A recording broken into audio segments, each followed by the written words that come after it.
The untimely passing of Matthew Perry in October 2023 left an indelible void in the entertainment world, a man whose portrayal of the wisecracking Chandler Bing on Friends brought laughter to millions while masking a private battle with addiction that ultimately proved fatal. At 54, Perry's death was ruled an accidental overdose, with acute ketamine effects cited as the primary cause, a heartbreaking culmination of struggles he had bravely shared in his memoir Friends, Lovers, and the Big Terrible Thing. Now, as legal reckonings unfold, his parents, Suzanne and Keith Morrison, along with John and Debbie Perry, have laid bare their raw grief and pointed accusations in victim impact letters submitted ahead of a sentencing hearing. Their words, obtained by outlets like Rolling Stone, paint a portrait of profound loss intertwined with fierce condemnation, zeroing in on Dr. Salvador Placensia as among the most culpable of all in enabling the tragedy. Ketamine, a dissociative anesthetic with emerging but controversial uses in mental health treatment, had become a crutch for Perry in his final days, administered not in a controlled therapeutic setting but through illicit channels that preyed on his vulnerability. Placensia, a 43-year-old physician, admitted to injecting the actor with the drug and selling it, without a legitimate medical purpose, actions that violated every ethical tenet of his profession. Convicted alongside 4 others in a web of charges related to Perry's death, Placensia faces sentencing on December 3, 2025, a date that looms heavy for the family. Their letters, penned with the weight of unimaginable sorrow, transform the courtroom into a space for unfiltered catharsis, measuring grief not in metrics but in the visceral unraveling of lives once held together by fragile hopes. Suzanne and Keith Morrison's letter opens with a philosophical grappling. How do you measure grief?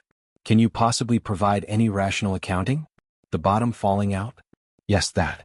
It's a sentiment that captures the seismic shift of loss, where the everyday fabric of existence frays irreparably. They describe Matthew's life as so entwined with ours and held aloft sometimes with duct tape and baling wire, with anything that might keep that big terrible thing from killing our firstborn son, and our hearts with him. This imagery evokes the exhaustive, makeshift efforts of parents witnessing a child's torment, the late-night interventions, the relapses endured with stoic love, the quiet prayers for a breakthrough. Perry's public persona, the one that charmed with sarcasm and vulnerability on Friends, was to them a son whose story moved so many people, deserving of a third act brimming with redemption and joy. It was in the planning, they write, a future mapped with tentative optimism, shattered by those greedy jackals who lurked in the shadows of his fame. The Morrisons' fury targets Placensia with laser precision, branding him a betrayer of sacred oaths. No one alive and in touch with the world at all could have been unaware of Matthew's struggles, they assert, highlighting the doctor's willful ignorance or exploitation of Perry's well-documented addiction history. Placensia's clandestine visits, sneaked through the night to meet his victim in secret, for mere a few $1,000s, are decried as predatory, feeding on a man's desperation. The letter quotes the doctor's chilling internal query, "I wonder how much this moron will pay." Let's find out, a revelation that exposes not just greed but a dehumanizing contempt. Some things are very hard to understand, they conclude, a lament for the moral chasm that allowed such betrayal. In these words, the family's pain transcends personal loss, becoming a broader indictment of a system where celebrity vulnerability intersects with unchecked opportunism.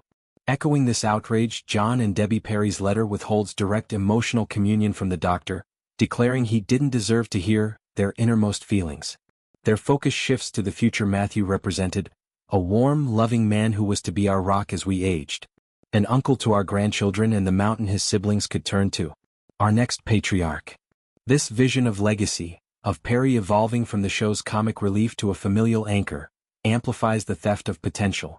The Perry's restraint in addressing Placensia directly underscores a deeper wound, the erosion of trust in those sworn to heal. Their brevity belies a storm of unspoken accusations, aligning with the Morrisons and portraying the doctor as a pivotal cog in the machinery of Perry's demise. Perry's life, viewed through this lens, emerges as a tapestry of triumphs shadowed by torment. Friends, the cultural juggernaut that ran for a decade, catapulted him to icon status, but the role's demands exacerbated his insecurities, fueling a cycle of substance abuse that he chronicled with unflinching honesty. His memoir detailed relapses, rehab stints, and fleeting victories, positioning him as an advocate for those in the grip of addiction. Yet, as his parents' letters reveal, the battle was never solitary. It enlisted unwitting accomplices like Placensia, whose actions underscore systemic failures in regulating controlled substances around high-profile patients. The conviction of 5 individuals signals a measure of accountability, but for the family, it's cold comfort amid the void. This narrative extends beyond one family's anguish to interrogate the ethics of medical practice in the glare of fame. How does a doctor's Hippocratic vow withstand the allure of quick cash from a desperate star? The letters humanize Perry not as a tabloid tragedy but as a son, brother, and father figure whose light was dimmed by enablers masquerading as helpers. As sentencing approaches, their voices amplify a call for vigilance, against the jackals who exploit fragility, and for reform in addiction care, ensuring third acts aren't stolen but nurtured. In Grieving Aloud, the Perrys transform personal devastation into a beacon, honoring Matthew's legacy by demanding justice that heals beyond the courtroom.